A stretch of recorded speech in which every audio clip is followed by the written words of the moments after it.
unsung hero, one person at a time. Phenomenal young man. My name is Gideon the Story Warrior. Do you want to tell stories that captivate, connect, and generate business? Welcome to the Story Warrior podcast. On this podcast, we help you to tell captivating stories that not only generate business, but leave a lasting impression in the minds of those you serve. Today, I want to share with you a simple method that I have been using for years. It's a method I wish I could tell you that I invented it. Yes, in some ways, I refined it, but it came from a place of absolute necessity. You see, some years ago, I was working in Asia, and very often some of my clients would come up to me and ask, Gideon, how do I choose the right story that I can share with a client, with a prospect? How do I choose a story that I can share at a conference, at a workshop, or I can share just purely for entertainment reasons? Now, let's be very clear.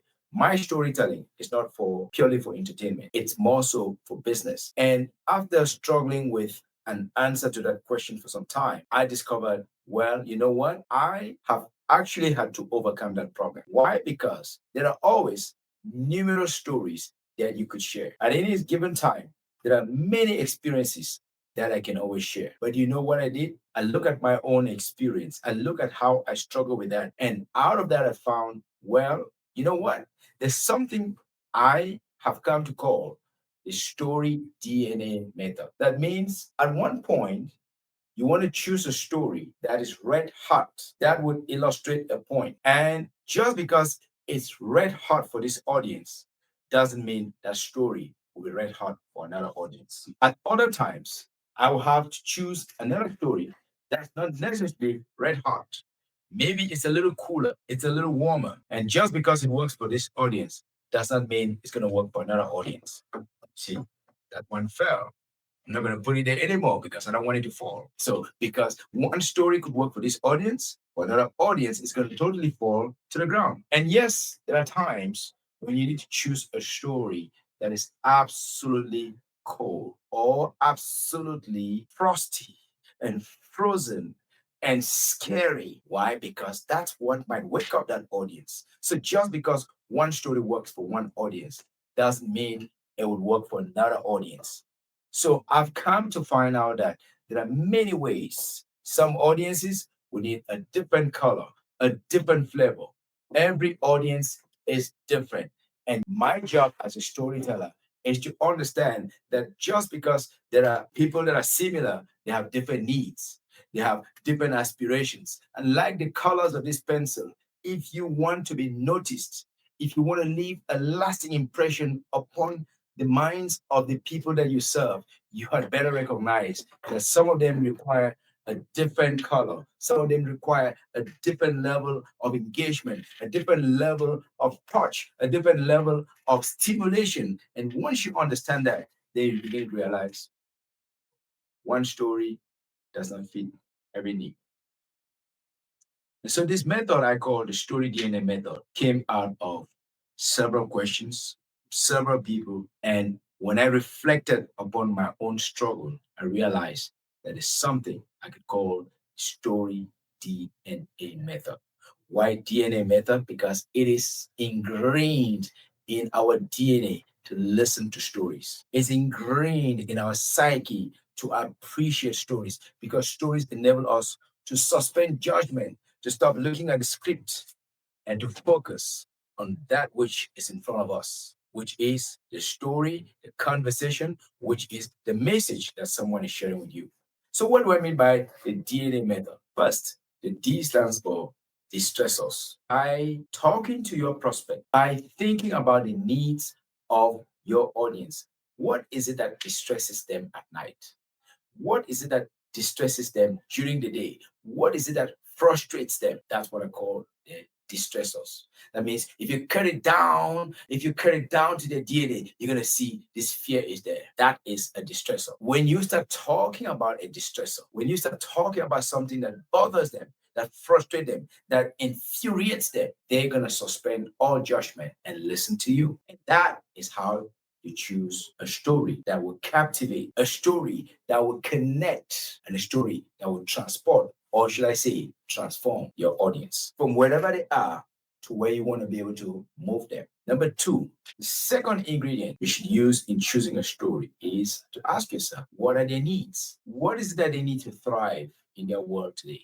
What is it that they need to thrive in their world, in their business, in their profession, in their career, with their families? If they are raising children, maybe one of the things that they need to talk about or they need to learn about is how to raise their children, how to get them through college. Maybe it is just how to raise children in the diaspora. Some of the groups that I talk to, they're diasporan groups, or they're groups of people that are experiencing first time to go to college, first member of the family to go to college. That is something that is a need for them. How do you save your money? How do you buy your first home? How do you save for your children to go to college? Now, those are some needs that families would care about. Now, if I were talking to priests, Catholic priests for that matter, don't necessarily have a lot of children, most likely don't have children because they're not married, then the topic of children would not be front and center. If I were talking to nuns, that topic would not be front and center. I know I'm choosing a very hyperbolic example, but it makes a point. If you're talking to catechists, all right, maybe you can use the element of children. If you're talking to a counselor, talking to teachers, young, in the 30s and early 40s, they sure have children. What are some of the needs they have for themselves and for their children? The third element of the story DNA method is what I call aspirations. What dreams do they have for themselves? If you're talking to midlifers, you may be talking about retirement because by the time you're in midlife, maybe you're experiencing midlife crisis, you lost all your hair like me. Maybe you can talk about aspirations for retirement. You can talk about aspirations for buying a second home, a third home, or if they are empty nesters, you can talk about, do you need to downsize, refinancing your home? All of those are some of the aspirations that they may be thinking about for themselves in the next 3, 4, 5, 6, 7 years. If you think about aspirations in terms of their dreams, in terms of the dreams they have for their children, are sending their children through medical school, avoiding to take heavy loans, student loans, or retiring in the motherland or in any land, in the Caribbean, wherever they want to retire. Those are the kinds of issues that can fall within their aspirations. So stories that fall at the intersection of distressors, needs, and yes, aspirations. Those stories will always intersect well with people. Those stories will always intrigue them. Those stories will always stimulate their minds and they will suspend their judgment of who you are, the shape of your face, the shape of your body, and whatever quirks and characteristics you embody, they would want to listen to you. They want to learn from you. And by so doing, you being the storyteller, you being the presenter, you being the one that they're looking up to, you'll be able to transport them from where they are to where they should be. By so doing, infuse in those stories the messages, the subliminal messages that you want them to take away. You, by so doing, you help them to walk away saying, oh my goodness, I had a great time listening to a guy with a weird name and a goofy accent from Africa. In fact, they could care less about where you come from. They care more about the message. They care more about the fact that the stories that you chose, in some ways, connected to their fears, to their exasperations, to their frustrations, and yes, responded to their aspirations. So my question to you is, the next time you have a call to speak, the next time you're invited to do a pitch, do not just choose the story that has worked several times for you. That would be nice. But choose a story that falls at the intersection of distressors, needs, and yes, their aspirations. Because when you do that, you leave a resounding voice in their minds, in their hearts, that feels like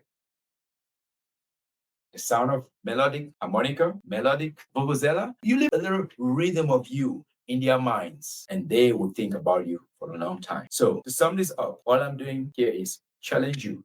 Next time you're called to speak, don't just pick any story that you've told before.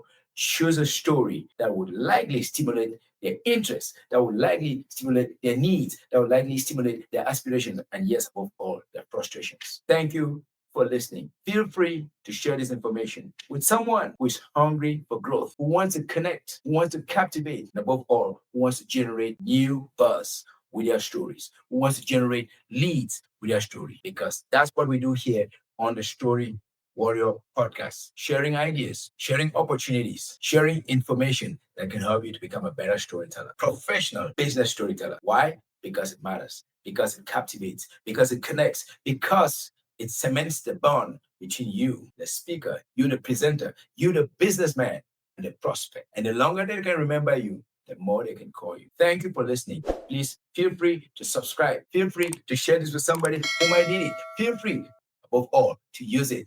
That's my short little lesson, the story DNA method.